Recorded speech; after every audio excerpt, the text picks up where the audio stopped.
Hey everybody, it's Steve. I go by Stever82 on YouTube, Steam, Hive, 3Speak, Library, and a lot of different places. But I'm really glad for all my new subscribers on Stever82.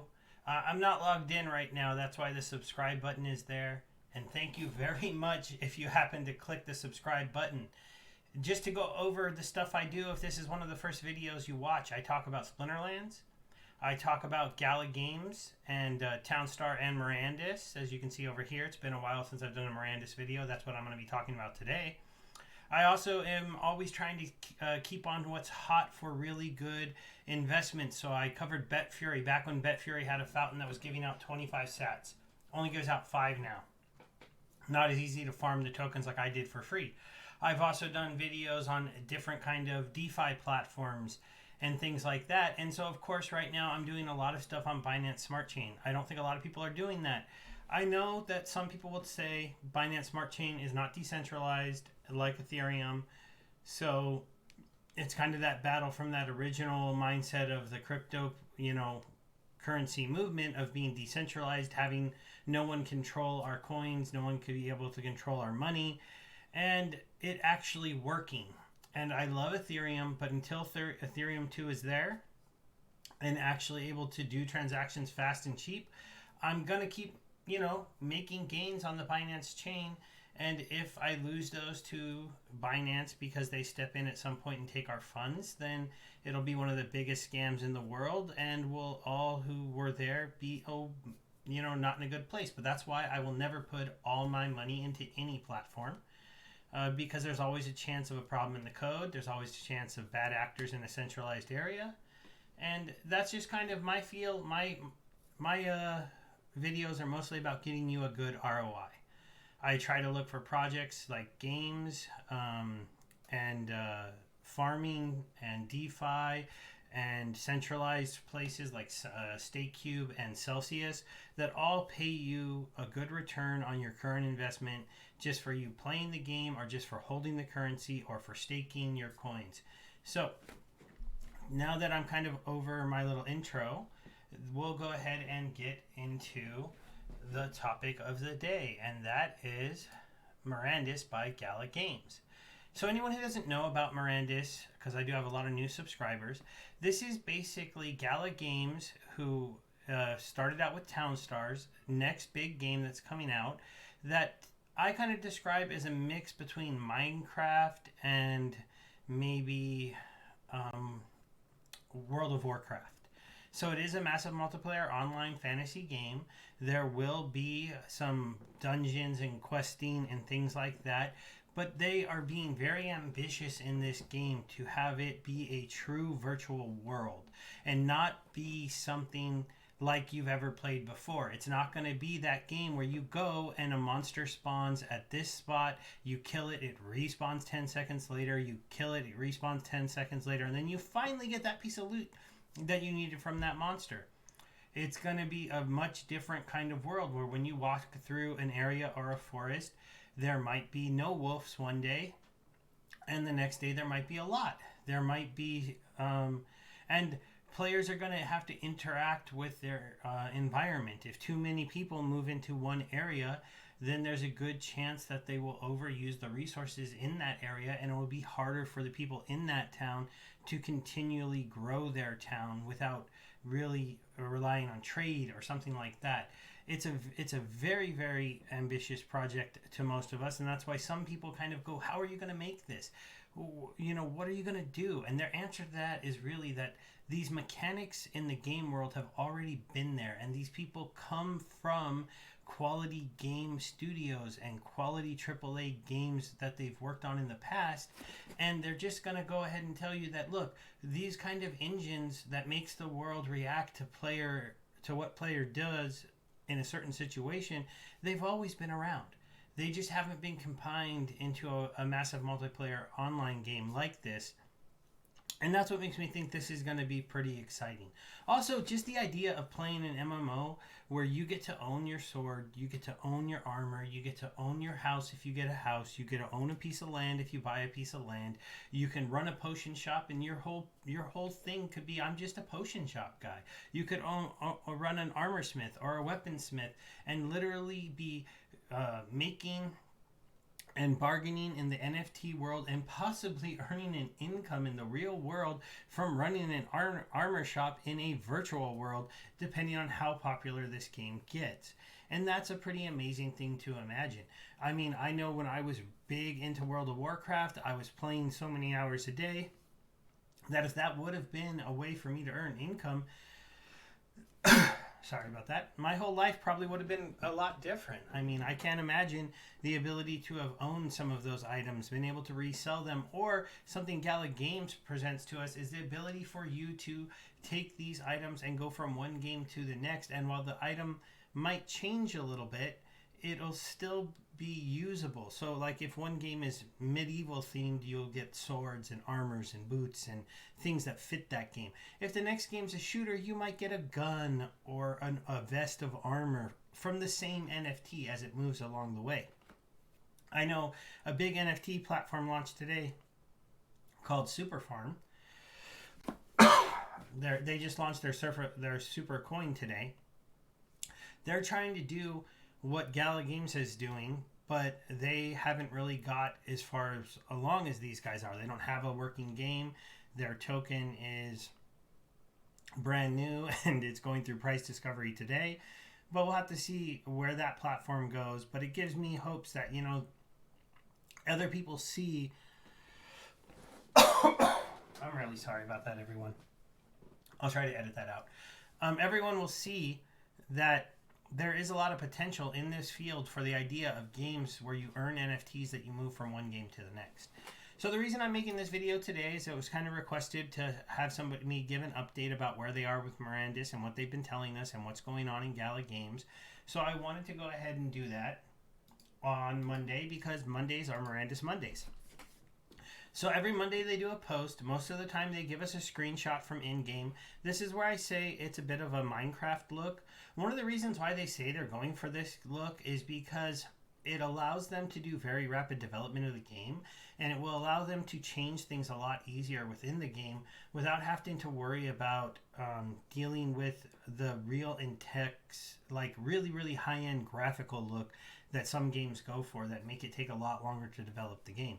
They're looking to have this game be more about playing and having fun than looking amazing and taxing your system to run it, which I kind of appreciate. If a game is fun, you'll play it even if the graphics aren't that great. If there's reasons to come back and it's engaging and you're excited and you're discovering new things, you're not going to worry about the fact that it has whatever look that it happens to have. And I think games like Among Us show that to people. If it's fun and it's able to be played by people and they enjoy it, they're gonna really like it. So I'm going to go ahead and zoom in there really quick for just a moment on that. Okay, so this is what they're calling a farming hamlet. Today's update was kind of interesting. They were pointing out that they're not going to have music in the game that is done by them. They're only going to have music that's made by people who are playing the game. So they're looking for musicians to possibly join the game, and they talk in this post about the idea that we could all be attending some kind of performance where a famous bard is performing or a famous musician of some kind within the game, and then when you're there you'd receive that concert as an NFT. Who knows what you'd have to pay to get in there to get that NFT, and then you'd have that song with you traveling through the world, so maybe you'd be able to hum it, sing it, perform it yourself. They haven't really elaborated fully, but the idea is that music will not just be playing in the background while you play this game. Maybe when you're loading, they said, maybe when you're doing kind of mundane things like while you're waiting, there might be a tune every once in a while. But normally when you log in and you play the game, since so much of this game is about interacting in a world that is truly a virtual ecosystem, you're just going to hear the sounds of the world. You're going to hear people chopping wood. You're going to hear people doing other things. And the only way your town is going to hear music is if there's somebody there making music. So your town would have to bring people in and do music. Some of the other stuff that's going on in the world of Gala Games and Mirandus is they're starting to do a lot more PR. So the GalaCon is coming out. This will be February 28th and 29th, so it's next week. It's free to attend, and most of it will be live streamed on Theta TV.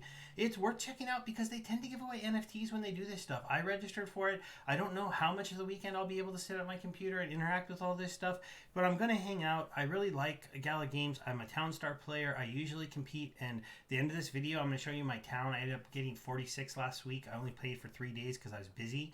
But I'm going to win some Gala tokens for that, and I kind of show you my 2-town strategy because I've been using a 2-town strategy because you're allowed to do that. If you want at this current time, you can play the game as long as you are legitly playing it on two accounts. You can't actually use bots at all. That's forbidden. But this should be pretty exciting, and they're telling us they're going to have some big reveals, and we're going to go over a little bit of what I think their reveals could be.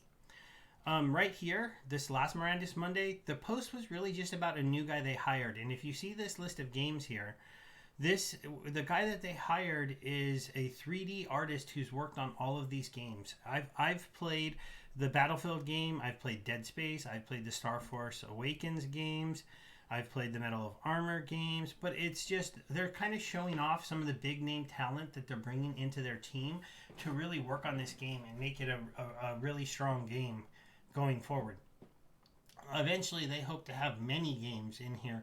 I think they're trying to launch such a big one in a big popular MMO because it'll give them a way to really fund this adventure for a very long time. This was another person that they hired. So this is Chris. Let me double check what he was. Okay, I think he... I'm not going to go over the hires too much, but this is kind of what they've been posting out on here. I wanted to get over to this one. So this was the last time they showed us a screenshot. So we'll go ahead and take a look at this one.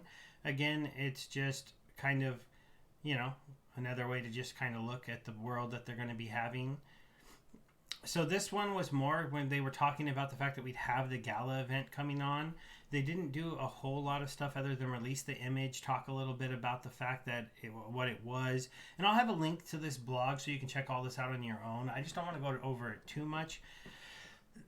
And then they also talked about the ETH Denver event that they did. I watched a little bit of that, but they only streamed part of it on Theta. I wasn't able to get into the ETH Denver event because I didn't register in time, so I didn't get the invite. I tried to register day of. So that's something you're not going to want to do. I'll try to put the link in the description. If you want to go to GalaCon, you need to kind of sign up ahead of time so you get your invite code, you get all set up, and you can get in there. So that's something you're going to want to be able to watch. The other thing I just wanted to touch on, this isn't just about Mirandus, but it is about Mirandus, and that is the Flare Friday NFT Bridge cross-train compatibility post that they're going to start doing. They didn't say this will be every Friday, but we all know that Ethereum gas fees are a problem in the NFT game world. It is one of the problems that I currently have in the game, and I'll show you an example of that when I go show you my account here in a moment. But it's not fun to earn NFTs that might be pieces to something that you want to build. Mostly they're robots they've introduced, and you go and you look and it would cost you $4 to $5, $6, $7, $12, $13, $40 to claim your pieces, and you need 50 or 60 of these pieces. It makes the item too expensive. It demotivates you from trying to get it. You don't want to try to buy it in little pieces. I don't know. At least for me, it's like, listen, I hate in-game transactions where you get nickel and dimes in a game. I don't think a lot of us like that. We don't want that nickel and dimed feel. I'm willing to pay for an item, and I'll show you some of the items that I did buy because the item was good enough and it was worth the transaction fee or worth the money that I paid for it, in my opinion. But I'm not someone who wants to come in and be like, okay, I'll buy that sword. And they go, oh, by the way, you got to buy this little piece and this little thing and that little thing. And you're like, wait, I just wanted that sword. I should be able to use it. Why do I have to buy all these extra little pieces? And that's what gas fees feel like. Flare is the XRP fork that is going to have XRP type transaction speeds and XRP type transaction costs, which are pretty much nothing, relatively nothing. And they're going to allow us to mint our NFTs onto this bridge and to transfer our NFTs onto the Flare system. There we go. I'll start muting if I have to cough again. Sorry, guys. It's just when I talk a lot right now, I have something going on. My throat's a little bit weird. Somebody said I should get a COVID test, but until I get at least one other symptom, they won't even really give me a test. It's kind of strange. So, this is another one where they talk a little bit more about the interconnected ecosystems and things like that. I'm going to move on now because I don't want the video to get too long. I'll have a link to all these posts if you want to catch up. But basically, the gist of it, they've been showing you that the screenshots are coming out. They're showing you the world. They've dropped some hints that I'll talk about this in a moment. They dropped a couple hints about some people actually seeing in-game demos. So we're going to get into here and just take kind of a look. So here's some of the screenshots. If you log in, they've released before. It's just a couple really small ones. There's also a brief description here you can check out if you want to read about the game. Here's my one item I bought. I did buy a homestead deed. So this is for a piece of land. I actually haven't bought a home yet for it. So I do need to do that. Let me get back into the Mirandus store. So one of the things they hinted at, we know that Poignant Games, I believe, was the buyer of the Citadel of the Sun, but they haven't announced yet who bought the Citadel of the Stars. I do not believe. If I'm wrong on that, somebody tell me who bought it, and that way I know.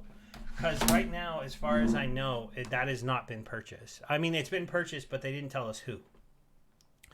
Just to kind of look here, some of the other high price items. You have a couple of the princes being sold. None of the archdukes yet. We still haven't sold any of the dukes. Or we have sold one of the, what is that? The marquis? Yeah. And then you've got one of the earls being sold. A couple of the viscounts. And then the baron is sold out, which is not bad. That's a 13 Ethereum thing. You have the village of the farmer. The ranching ones are gone. The farming ones are gone. The outposts are gone, and the homesteads are gone.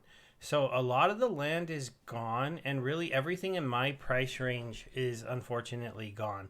I might be looking on the secondary market to try to get a farming or a ranching one. I'm not really ready to put.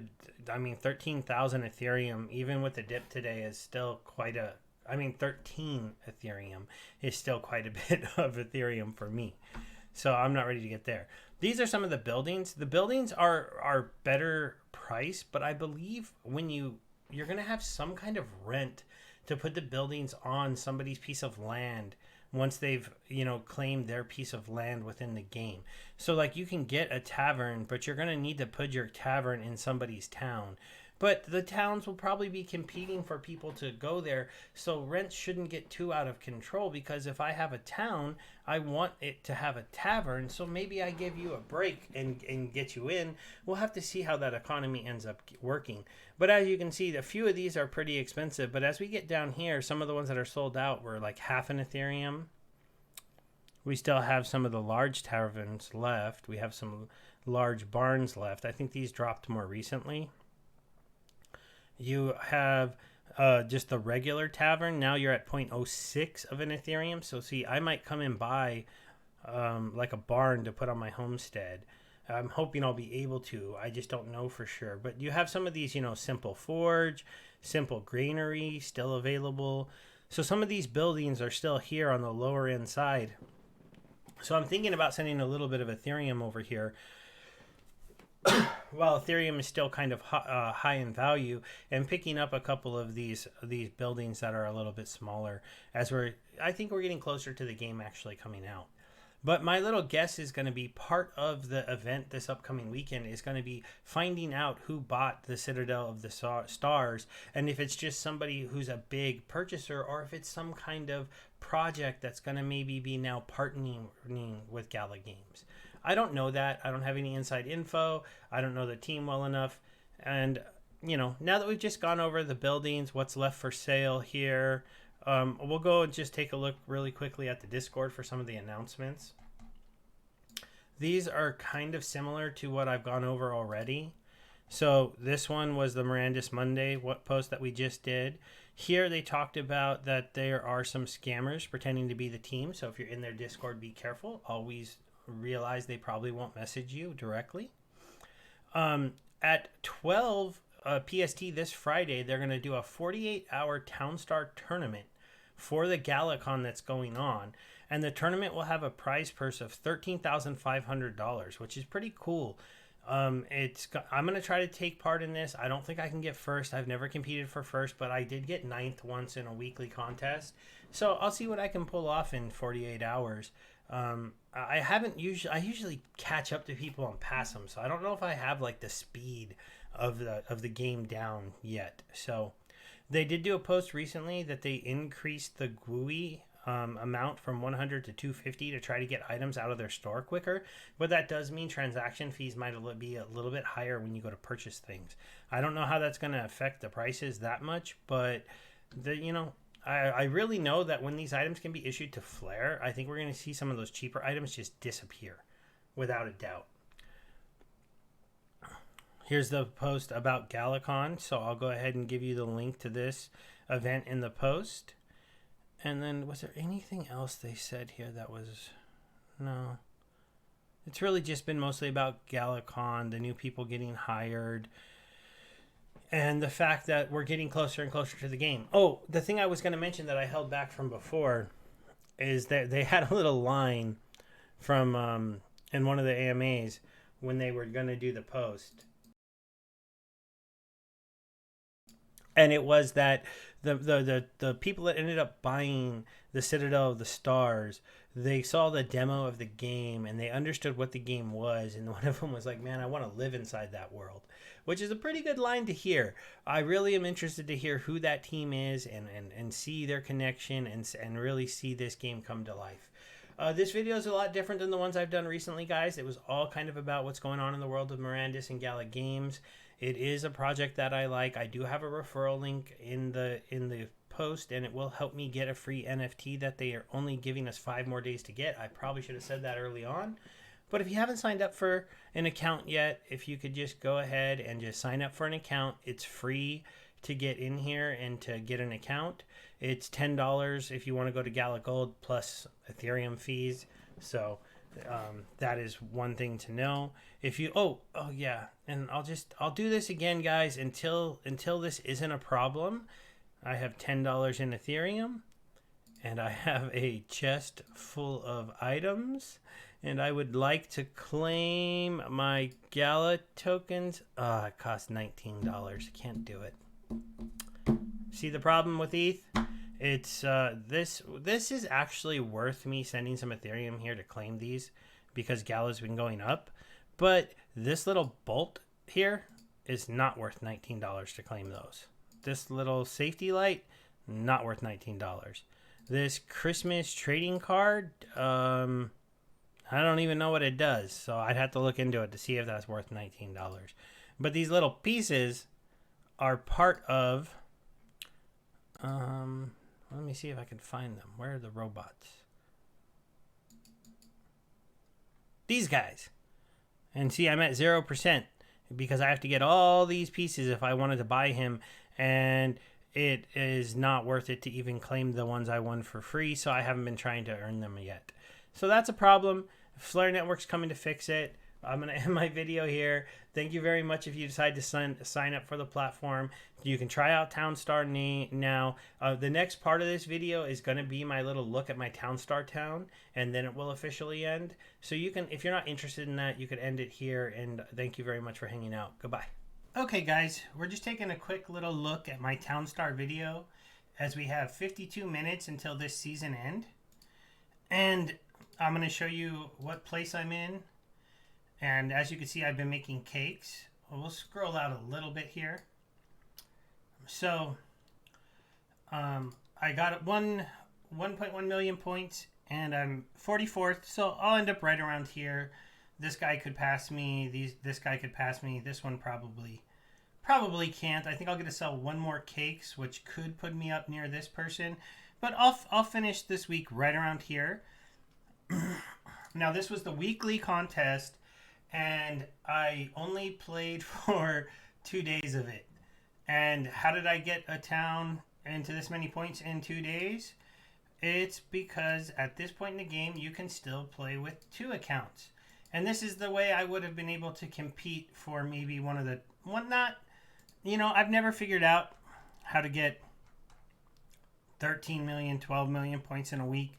I just don't know exactly how these guys are doing it other than having a lot of items.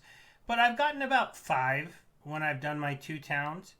And I'll double check. I haven't seen them say anything about not letting you play 2 towns. So I'll show you a 2 town setup now, because you are allowed to do this. So as you can see in this town, I went for wood, sugar, and a little bit of wheat. I do have a legendary Bit True wheat stand right there. So that's feeding wheat to all of these ones. The ones right next to it get 5. This one gets 4. This one gets 4. It's 1 space away. These ones get 3. This one gets 2, I think. And so on, you know. So 5, 4, and 5, 4.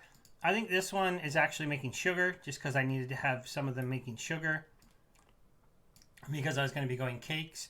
As you can see, I do have my little elf bot working, and hopefully 3 people sign up with my link so that I can get the salty bot.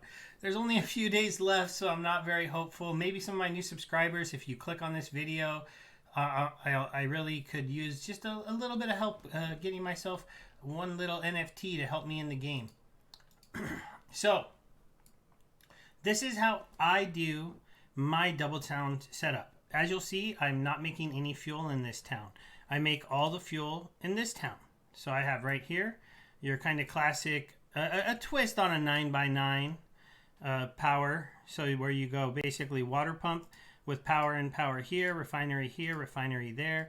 Then you can get auto making gas. And then on the other side of the water pump, you can put your lumber mill. And you could put a couple lumber mills here if you were going something else. Typically you would just do a road right here, but I just was kind of in a rush this week, so I just put a piece of road here so I could make this power plant, and then I made the road go along the outside here. Sorry, I had to get a quick drink of water. And then, so this town was my salt producer. I'll show you the spot I got on the map here. I got one spot here that I tried something out kind of interesting. I put my backup town here that was going to make salt off of the ocean. And I put my main town here, which is actually a forest. And this is one of the few areas where you can do that. If you're playing as a team, you can go forest here, ocean here, forest here. I mean, ocean here, forest here.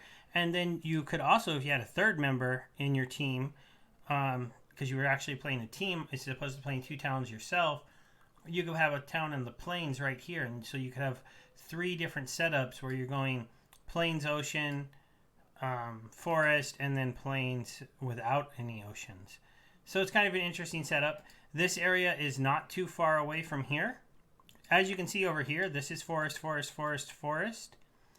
This is kind of an interesting area to imagine starting. You're a forest surrounded by oceans on 3 sides. Probably not a good square because it'd be too hard to grow things. But we'll go back into the town. So as you can see, I set this town up to be able to make a little bit of sugar, a little bit of flour, and a lot of salt. So this is my main salt production. If you were playing solo, you would only probably do 1 salt thing, maybe a little bit more, or maybe you'd wrap this all the way around. Other than that, you'd be making too much salt because these things grow very quick next to the ocean. It's 26. I can't even click on them quick enough. See, very, very quick regen. Then this is kind of my classic setup, as you can see for my farms, is I do these long waters to a spot, and that sets me up to be able to do sugar. I don't know if this is the best setup. The one thing I would say is this is kind of long. And this is the one part of my game I need to get better at, I think. So if anybody knows tips, I need to know how to farm better.